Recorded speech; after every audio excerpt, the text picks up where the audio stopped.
Peitetikki-ompeleen päättely on aina välillä vähän semmoinen, mikä herättää kysymyksiä, että miten se tehdään. Niin nyt mä näytän, miten tällä Pfaffin Admire ER7000 koneella peitetikin ompelu onnistuu kätevästi. Lähdetään ompelemaan.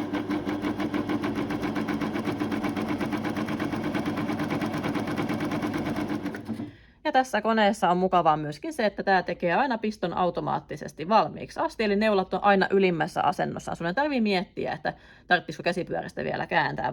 Eli nyt kun se pisto on valmis, mä otan esimerkiksi pinsettien, tämä tylppäpää on hyvä tähän apuvälineeksi. Nostan painijalan taas tuolla polven sivuttaisliikkeellä, pikkasen tuosta painijalan nokasta nostan, että pääsen tänne alle näkemään. Laitan nämä pinsetit täältä painijalan ja kankaan välistä neulalankojen taakse ja vedän tähän eteen.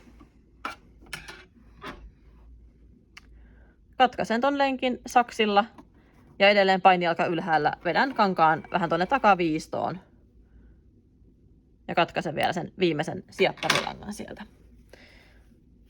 Niin tällöin mulla ne neulalangat vetäytyy tonne nurjalle tuossa päättelyssä ja se ommel ei lähde purkautumaan. Eli kaikki nämä 3 lankaa, mitkä mulla tuossa peitetikki-ompeleessa on käytössä, ne on täällä nurjalla ja ne on nyt solmiutunut, eli se ei pääse purkautumaan.